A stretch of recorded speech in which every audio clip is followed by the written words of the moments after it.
പല സാഹചര്യങ്ങളെ ഓർത്ത് നമ്മൾ ടെൻഷൻ അടിക്കുമ്പോൾ, നമ്മൾ പ്രയാസപ്പെടുമ്പോൾ, ഇരുൾ അടഞ്ഞ വഴികളിൽ തിരുനാളമാകുവാൻ ഇന്നത്തെ ചിന്ത. ക്രിസ്തുവിൽ ഏവർക്കും എൻ്റെ സ്നേഹത്തെയും വന്ദനത്തെയും അറിയിക്കുകയാണ്.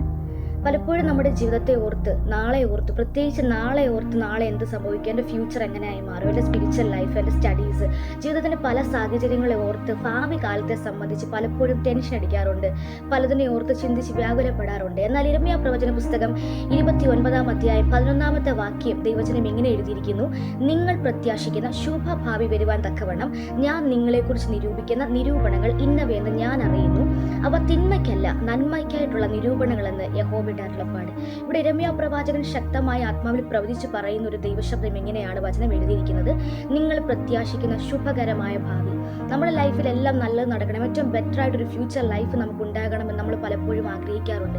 പക്ഷേ സാഹചര്യങ്ങൾ പലപ്പോഴും അത് വിപരീതമായി മാറുമ്പോൾ, പല സാഹചര്യങ്ങളെ ഓർത്ത് നമ്മൾ ടെൻഷൻ അടിക്കുമ്പോൾ, നമ്മൾ പ്രയാസപ്പെടുമ്പോൾ, കർത്താവ് ഈ വചനത്തിലൂടെ നമ്മളോട് പറയുകയാണ്, ദൈവം നമുക്ക് വേണ്ടി ഒരുക്കി വെച്ചിരിക്കുന്ന അശുഭകരമായ ഭാവി, ആ നല്ല ഭാവി അതൊരിക്കലും ദൈവത്തിന്റെ അല്ലാതെയല്ല, സകലതും ദൈവത്തിന്റെ ഹിതപ്രകാരമാണ്.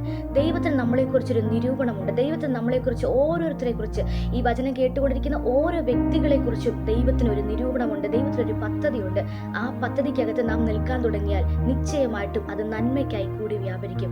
ഇങ്ങനെ വചനം പറയുന്നു: ദൈവത്തെ സ്നേഹിക്കുന്നവർക്ക്, നിർണയപ്രകാരം വിളിക്കപ്പെട്ടവർക്ക് തന്നെ സകലതും നന്മയ്ക്കായി കൂടി വ്യാപരിക്കുന്നു.